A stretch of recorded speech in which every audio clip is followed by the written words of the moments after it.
Hello दोस्तों, मैं Manish sir आप सभी को स्वागत करता हूं इस यूट्यूब चैनल पे। फ्रेंड्स, आज की क्लास में रीजनिंग के टॉप 10 मोस्ट रिपीटेड प्रश्न के बारे में आप सभी को बताएंगे, जो आपके एग्ज़ाम के पॉइंट ऑफ व्यू से काफ़ी ज़्यादा इम्पोर्टेंट है अगर आप किसी भी कम्पिटिटिव एग्ज़ाम्स की तैयारी करते हैं। सारे प्रश्न आपके प्रीवियस ईयर क्वेश्चन हैं, जो कि आपके आगामी एग्ज़ाम्स में भी इस पैटर्न के बेस पे आपको क्वेश्चन ज़रूर देखने को मिल सकते हैं। तो चलिए, कॉपी और पेन के साथ सारे लोग तैयार हो जाएंगे और प्रत्येक क्वेश्चन को खुद से बनाने की कोशिश ज़रूर कीजिएगा। सारे प्रश्न आपके आगामी एग्जाम्स में बिल्कुल इसी पैटर्न के बेस पे क्वेश्चन आपको ज़रूर देखने के लिए मिलेंगे। Question number first, analogy chapter से दिया गया प्रश्न काफ़ी इंटरेस्टिंग प्रश्न है, बताने की आप सब कोशिश करेंगे। एनालॉजी चैप्टर से प्रश्न है, तो इस प्रश्न का राइट आंसर क्या हो जाएगा, कमेंट करेंगे। अगर RAT को ASDY के रूप में लिखा गया तो हम BAD को किस प्रकार लिखेंगे। यहाँ पे एक सिंबल दिया गया आपको, क्या, एनालॉगी का। एनालॉगी का मतलब हुआ कि इन दोनों लेटर या नंबर के साथ जो संबंध है, बताना कि इसके साथ कौन सा ऑप्शन भरा जाएगा। बिल्कुल दोनों में लॉजिक आपको सेम लगाना है। और तो इसका मतलब है लेटर के बेस पे प्रश्न, तो आपको लेटर का पोजीशन सबसे पहले A to Z आपको पता होना चाहिए कि A 1 नंबर पे आता है, B 2 नंबर पे, C 3 नंबर पे, D 4 नंबर पे, E 5 नंबर पे। बिल्कुल इस तरह आपको कन्फर्म लेटर का पोजीशन याद होना चाहिए, तो इन प्रश्नों को आप इजीली सोल्व कर पाएंगे। तो देखिए यहाँ क्या लॉजिक लगाया गया। जैसे अगर पहली लेटर की बात करें तो R आपका 18 नंबर पे आता, S आपका 19 नंबर पे आता, तो 18 को लिखा 19, इसका मतलब प्लस का बन किया गया लेटर के साथ, ठीक है। सेकेंड लेटर की बात करें, आपका है A 1 नंबर पे आता है, D आपका 4 नंबर पे आता। 1 को लिखा 4, इसका मतलब सेकेंड लेटर में 3 लेटर जोड़कर आगे लिखा गया। थर्ड लेटर की बात करें तो T20 20 नंबर पे आता, Y आपका 25 नंबर पे आता, इसका मतलब 5 लेटर जोड़कर लिखा गया है। क्या लॉजिक चल रहा, पहले लेटर में 1 जोड़ा, दूसरे लेटर में 3, तीसरे लेटर में 5 जोड़ा गया। बिल्कुल इसी तरह हम जोड़कर अपना राइट आंसर दे देंगे, बिल्कुल करेक्ट आंसर हो जाएगा। पहले लेटर में 1 जोड़ेंगे तो जैसे B, 2 में 1 जोड़ेंगे 3 होता है, 3 के लिए C हो जाएगा आपका। पहला लेटर मेरा C आएगा, पहला letter C option number A में दिखाई दिया, यहाँ B दिखाई दिया, B तो मेरा आंसर देगा नहीं, L मेरा आंसर देगा नहीं, D मेरा आंसर देगा नहीं। इसका मतलब कन्फर्म है, आगे आपको चेक करने की ज़रूरत नहीं है। जब 3 ऑप्शन गलत है, बिल्कुल right answer option number A हो जाएगा। लेटर का पोजीशन जहाँ भी, प्रत्येक क्वेश्चन जहाँ भी आपको लगता है क्वेश्चन में कि हम ऑप्शन की मदद ले सकते हैं, तो वहाँ जरूर लीजिए, आपको टाइम बहुत वहाँ बचा कर देगा क्वेश्चन, ठीक है। जैसे यहाँ पे आप सोल्व करना चाहते हैं तो पहले सेकेंड लेटर में फिर 3 जोड़ते हैं, तो 1 में 3 जोड़ते हैं तो आपको मिलता है 4, 4 के लिए आता है T। थर्ड लेटर में जोड़ते हैं 5, और 4 में 5 जोड़ेंगे तो 9, 9 में स्थान पे आता I, CDI। उसके बाद ऑप्शन में चेक करते, उसके बाद फिर अपना राइट आंसर चूज करते। ऑप्शन के थ्रू गए तो बिल्कुल आपका एक ही लेटर की मदद से आपका आंसर आ चुका था। आप चाहते तो उस क्वेश्चन को स्किप कर आगे बढ़ सकते थे। क्वेश्चन नंबर सेकेंड, करा निम्नलिखित श्रृंखला में अगला अक्षर समूह ज्ञात करें। यहाँ पे एक सीरीज चलाया गया है। ये सीरीज किसका है, लेटर का सीरीज है। एक नंबर का सीरीज आता है, एक फिगर का सीरीज आता है आपके प्रश्न में, आपके एग्जाम्स में, ठीक है। तो ये जो क्वेश्चन है सेकंड नंबर, ये लेटर के बेस पे आपका सीरीज चलाया गया है, और लेटर के बेस पे इसका मतलब लेटर का पोजीशन आपको याद होना चाहिए। तो हम देखते हैं क्या क्या यहाँ लॉजिक चल रहा है। D 4 E 5, 1 आगे बढ़ा, 5 को लिखा 6, 1 आगे बढ़ा, 6 को लिखा 7, 1 बढ़ाया, तो 7 में फिर 1 बढ़ा देंगे, 8 हो जाएगा मेरा। 8 मेरा पहला लेटर आएगा, पहला लेटर H, 2 ऑप्शन है, बाकी 2 ऑप्शन आपके गलत हो गए, जो कि S से स्टार्ट था। सेकेंड लेटर की अगर बात करें तो आपका O होता 15, OP होता 16, 15 से 16 1 बढ़ा, 16 से 17 1 बढ़ा, 17 से 18 1 बढ़ा, तो 18 में 1 हम बढ़ा देंगे, 18 1 19। सेकेंड लेटर मेरा S 19 हो जाएगा। HS मेरा राइट आंसर होगा, जो कि ऑप्शन नंबर A में दिखाई दे रहा। तो इस प्रश्न का राइट आंसर हो जाएगा ऑप्शन नंबर A। इन प्रश्नों को तभी आप फास्ट कर पाएंगे जब आपको लेटर का पोजीशन कन्फर्म 1 to Z आपको याद होना चाहिए, ठीक है। जैसे हम बोल दिए T, तो आपको कन्फर्म पता होना चाहिए कि T 20 नंबर पे आता, बोल दिए S 19 नंबर पे, M 13 नंबर पे, Q 17 नंबर पे। इस प्रकार आपको लेटर का पोजीशन कन्फर्म याद होना चाहिए। अगर ये सब आपको याद नहीं है तो आप कमेंट करेंगे, आपके लिए एक 10 से 15 मिनट का आपको लिए एक वीडियो अपलोड करेंगे, जिसकी माध्यम से आप इजीली A to Z आपको लेटर का पोजीशन याद हो जाएगा। क्वेश्चन नंबर 3, प्रश्न आपसे क्या कह रहा है, प्रश्न आपसे करा लुप्त संख्या ज्ञात करें। यहाँ पे मिसिंग नंबर का एक चैप्टर आता, वहाँ से प्रश्न आपको दिया गया। तो देखिए, जब भी हम बोले थे कि अगर मिसिंग नंबर से प्रश्न आता तो हमेशा आप बड़ी संख्या पे फोकस करेंगे। तो बड़ी संख्या में सारे में नीचे की तरफ दिखाई दे रहा है, इसका मतलब हम स्मॉल नंबर की मदद से कैपिटल नंबर हम इजीली निकाल लेंगे। मतलब छोटी संख्या की मदद से आप बड़ी संख्या इजीली निकाल लेते हैं, आपस में गुना करके या फिर क्यूब करके या कुछ भी करके आप इजीली सॉल्व कर लेते हैं। ठीक है, तो बस वही लॉजिक के साथ इस प्रश्न को हम बनाएंगे। तो देखिए, 11 का स्क्वायर जानते होंगे, 11 है 21 से, 11 का स्क्वायर करते हैं तो 121, और 121 में से आप 1 को माइनस कर देंगे तो आपको 120 मिल जाएगा। ठीक है, उसी प्रकार अगर 7 का स्क्वायर कितना होता है 49, और 49 में से फिर 2 को घटाएंगे तो आपको 45 तो मिलेगा नहीं। तो हो सकता है यहाँ घटाया गया, हो सकता है यहाँ स्क्वायर करके ही घटाया गया होगा, क्योंकि 11 का स्क्वायर कितना होता है 121, 121 में से 1 का स्क्वायर जाएगा, 120 ही रहेगा, क्योंकि यहाँ मैच कर रहा है। उसी प्रकार 7 का स्क्वायर कितना 49 में अगर 4 को माइनस कर देंगे तो आपको 45 मिल जाएगा।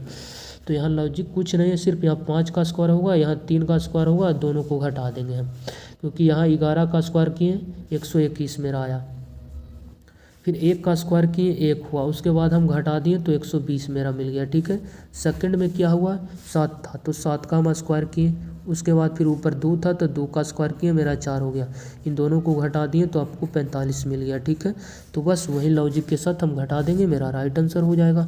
तो क्या करें, 5 का स्क्वायर करेंगे तो 5 का स्क्वायर आप सभी जानते होंगे 25 होता है, और 3 का स्क्वायर 9 होता। जब 25 में से 9 को हम घटा देंगे मेरा 16 राइट आंसर हो जाएगा। ऑप्शन नंबर सी बिल्कुल इस प्रश्न का राइट आंसर हो जाएगा। ये आपके रेलवे के पूछे गए प्रश्न हैं, काफ़ी इजी प्रश्न थे। क्वेश्चन नंबर 4 ट्राई करेंगे। करा निम्नलिखित में से कौन सा वेन आरेख निम्नलिखित वर्गों के बीच संबंधों को सही ढंग से प्रदर्शित करता है। पहला आपको दिया गया इलेक्ट्रॉन, फिर है प्रोटॉन, फिर है परमाणु, इसके बीच सही वेन डायग्राम आपको बताना है। देखिए, इलेक्ट्रॉन आप सभी जानते होंगे, और प्रोटॉन क्या है, एक परमाणु के अणु है। इसके मतलब इलेक्ट्रॉन, प्रोटॉन, न्यूट्रॉन ये सब जानते होंगे क्या है, अणु है, और अणु परमाणु के अंतर्गत आते हैं। ठीक है, इसका मतलब परमाणु के अंतर्गत आ जाएंगे आपके दोनों, इलेक्ट्रॉन भी आ जाएंगे और प्रोटॉन भी आ जाएंगे। अगर इसको आप मानते हैं बाहर वाले को परमाणु, तो ये आपके हो जाएंगे इलेक्ट्रॉन। ठीक है, और ये वाले आपके हो जाएंगे प्रोटॉन। इस प्रकार इस प्रश्न का राइट आंसर होगा, जो कि हमें ऑप्शन नंबर बी में दिखाई दे रहा है। देखिए, ये बाहर वाला आपका हो गया सी मतलब परमाणु, ए मतलब इलेक्ट्रॉन, बी मतलब प्रोटॉन। इस सी में आया परमाणु तो इस सी बाहर हो गया परमाणु। ए बी इलेक्ट्रॉन प्रोटॉन अलग अलग है, इसलिए दोनों में कोई संपर्क नहीं रहेगा, ये दोनों का एक अलग डायग्राम बनेगा। तो इस प्रश्न का राइट आंसर माना जाएगा ऑप्शन नंबर बी। ठीक है, नेक्स्ट क्वेश्चन नंबर 5 ट्राई करेंगे सभी लोग। करा निम्नलिखित आकृति में त्रिभुजों की संख्या ज्ञात करें।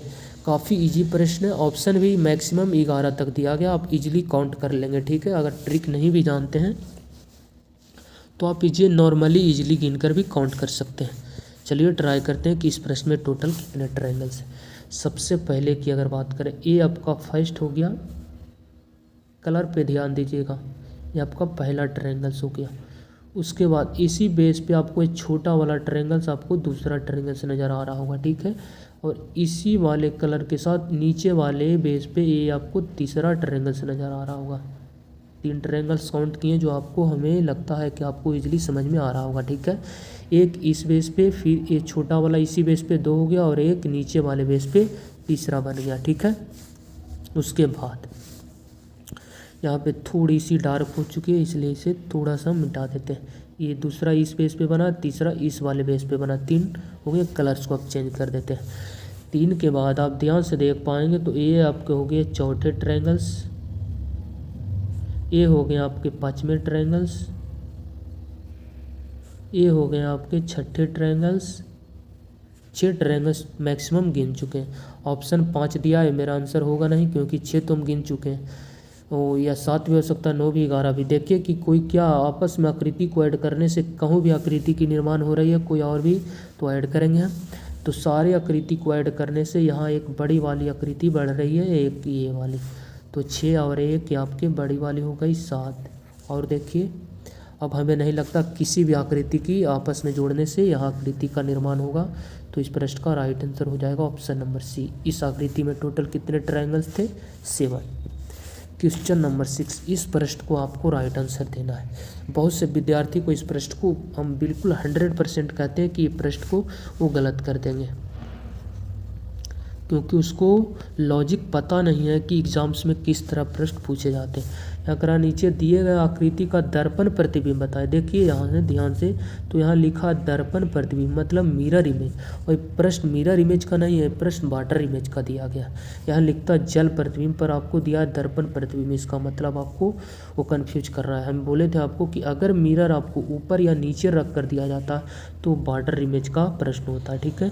अगर मिरर आपको लेफ्ट या राइट देता है तो वो आपका फिर दर्पण मिरर इमेज का प्रश्न कहलाता है, पर आपको तो दिया गया है मिरर नीचे की तरफ। इसका मतलब ये कन्फर्म है कि वाटर इमेज का प्रश्न है, और वाटर इमेज के कॉन्सेप्ट यहाँ लगाएंगे तभी आपका राइट आंसर माना जाएगा। अगर आप मिरर इमेज का यहाँ कॉन्सेप्ट लगा देंगे बिल्कुल गलत हो जाएगा। तो यहाँ पे किसका प्रश्न लॉजिक लगेगा? वाटर इमेज का कॉन्सेप्ट लगेगा। W से वाटर, I से इमेज। वाटर इमेज में क्या कहता है?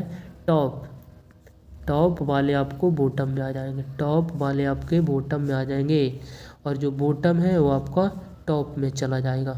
इसका मतलब इसमें कुछ नहीं है, सिर्फ ऊपर वाले को नीचे करना और नीचे वाले को ऊपर करना है, बस एक ही कॉन्सेप्ट यहाँ लगेगा वाटर इमेज में। वाटर इमेज का प्रश्न क्यों है? क्योंकि इसके मिरर नीचे की तरफ है आकृति के। तो देखिए सबसे पहले ये रेखा आएगा, इसकी ऊपर नीचे क्या है? बराबर, सेम आकृति है तो दोनों में सेम दिखाई देगा सारे ऑप्शन में। उसके बाद अगर आप इसको लेते हैं तो 2 मेरी रेखा आनी चाहिए, 2 रेखा सारे आकृति में। उसके बाद यहाँ देखिएगा तो ए वाले नीचे की आकृति पे है, इसका मतलब जो मेरा मिरर बनेगा ये लेफ्ट है तो लेफ्ट ही रहेगा, पर नीचे वाले ऊपर बनेगा, और ये नीचे वाली डंडी है, जो नीचे वाली डंडी ऊपर जाएगी, ऊपर आएगी, और ये नीचे आकृति ऊपर बनाएगी, यहाँ बना रही है। यहाँ पे सर्कल आ गया, सर्कल इसके दाएं की तरफ है तो सर्कल हमें दाएं की तरफ ऊपर बनेगा, नीचे है तो ऊपर बनेगा, क्योंकि ऊपर और नीचे में चेंज होता है। तो यहाँ पे देखिएगा सर्कल इसके बाएं की तरफ कर दिया, हालांकि सर्कल इसके दाएं है तो दाएं रहना चाहिए, पर यहाँ बाएं किया इसलिए आपका गलत हो गया। उसके बाद सबसे ऊपर जाएगा ये आयत वाला आपका, यहाँ पे सर्कल यहाँ नहीं जाएगा ऊपर, क्योंकि यहाँ पे आयत वाला जाएगा, नज़दीकी वाली नीचे है जो ऊपर जाएगा, ये ऊपर है जो नीचे आएगी। यहाँ पे देखिएगा तो ये तो आया आयत, सर्कल भी आया है, 2 ऑप्शन अभी भी बच रहे हैं आपके। उसके बाद आप ध्यान से देख पाएंगे तो यहाँ सर्कल आया है, यहाँ पे आपकी क्या आई है? आयत। उसके बाद देखिएगा तो ये जो रेखा है ऊपर की तरफ वो आपको नीचे बनेगा, मतलब सेकंड लाइन में बनेगी, और ये नीचे है सर्कल तो ऊपर बनेगी। देखिए सर्कल तो ऊपर बन गई है, पर यहाँ आयत दे दिया गया। ये सर्कल है जो यहाँ पे रहना चाहिए, इसलिए ऑप्शन भी आपके गलत होंगे। तो आपके ऑप्शन ए में क्या है? सही है, तो डायरेक्ट ऑप्शन ए मार देंगे, ए भी आपका सही बनाया भी आंसर गलत हो जाएगा। कि क्यों? आपका आकृति ए दिया गया है ऑप्शन नंबर बी में, तो इस प्रश्न का राइट आंसर हो जाएगा ऑप्शन नंबर बी। अगर ए हड़बड़ी में अगर आंसर ए मारते हैं बिल्कुल गलत हो जाएगा, क्योंकि ए में आकृति दी गई है, डी मेरा राइट आंसर नहीं, आकृति ए मेरा राइट आंसर। आकृति ए दिया गया ऑप्शन नंबर बी में, तो इस प्रश्न का राइट आंसर होगा option number B. Question number 7, प्रश्नकारा नीचे दिए गए 4 विकल्पों में से 3 किसी विशेष तरीके से संबंधित है, उस विकल्प का चयन करें जो दूसरे से भिन्न या विलोम है। मतलब 3 ऑप्शन किसी तरह मैच कर रहा है और एक अलग है, उसकी आपकी पहचान करना है। तो ध्यान से देख पाएंगे तो दिल, दूसरा है आँखें, तीसरा है हाथ, चौथा है नाक। थोड़ा सा आप इस पे फोकस करेंगे तो इन प्रश्नों को हमें लगता है कि आप इजीली बना लेंगे। जैसे आपके आँख तो हो गई बाहर वाली पार्ट शरीर के, नाक भी बाहर वाली पार्ट हो गई, हाथ भी बाहर वाली पार्ट, पर ये जो दिल हार्ट है ये शरीर के अंदर वाली पार्ट है, इसलिए सबसे अलग हो जाएगा ऑप्शन नंबर ए। इन तीनों को आप स्पर्श कर सकते हैं पर इससे आप स्पर्श नहीं कर सकते हैं, तो सबसे अलग हो जाएगा ऑप्शन नंबर ए। रेलवे का पूछा हुआ प्रश्न था क्वेश्चन नंबर 8। करा यदि किसी निश्चित कूट भाषा में ए लेटर को इस रूप में लिखा गया तो आपको बताना कि हम इस लेटर को किस प्रकार लिखेंगे, बताएंगे सभी लोग। देखिए इन प्रश्नों को तभी आप सोल्व कर पाएंगे जब आपको लेटर का यहाँ भी पोजीशन याद होना चाहिए। जैसे ए देखें, यहाँ पे बाई देखें, उसके बाद सी देखें तो यहाँ पे डब्लू देखें, थोड़ी सी आपको नज़र घुमानी पड़ेगी प्रश्न में।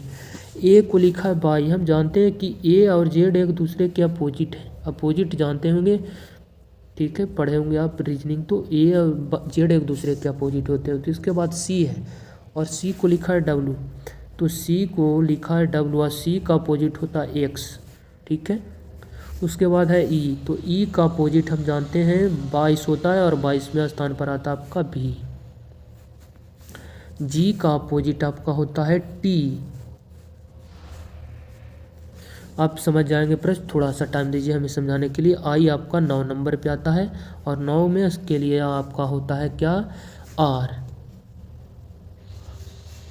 18 9 आप पे 27 हो गए। उसके बाद के आपके 11 नंबर पे आता है और के लिए आपका होता है पी अपोजिट। देखिए ए के लिए आया है क्या, बाई, तो देखिए अगर इसके अपोजिट लेटर में से एक लेटर पीछे चले जाएंगे तो क्या आपको बाई नहीं मिला जाएगा, बिल्कुल ये बाई मिल जाएगा ए के लिए। और सी का अपोजिट आपका होता है एक्स, अगर एक्स से एक लेटर पीछे चले जाएंगे तो आपको मिल जाएगा डब्लू, जो कि डब्लू यहाँ दे रखी है। उसके बाद ई है, ई का अपोजिट होता है आपका भी, अगर भी में से एक लेटर पीछे चले जाएंगे तो आपको मिलेगा यू, जो कि यू यहाँ भी प्रेजेंट है। इसका मतलब कुछ नहीं था, सिर्फ अपोजिट लेटर जो होता है उसमें से एक लेटर पीछे करके लिख दिया गया है। जी का अपोजिट होता है आपका टी, 20, 20 में से एक पीछे जाएंगे 19, 19वें स्थान पर आता है आपका एस, एस यहाँ भी प्रेजेंट है। उसके बाद आई 9 नंबर पे आता है, 9 का अपोजिट होता है आर, आर 18 में से एक जाएगा 17 के लिए आएगा क्यू, क्यू यहाँ भी प्रेजेंट है। देख पा रहे होंगे सारे में लॉजिक सेम है, सिर्फ आपको अपोजिट लेटर पता होगा तो उससे एक लेटर पीछे देखेंगे तो ये सारे मैच कर रहा है, तो बिल्कुल हम उसी तरह से अपना राइट आंसर देंगे। आपके बारे में किसके बारे में पूछा गया आपसे, BELL के बारे में, BELL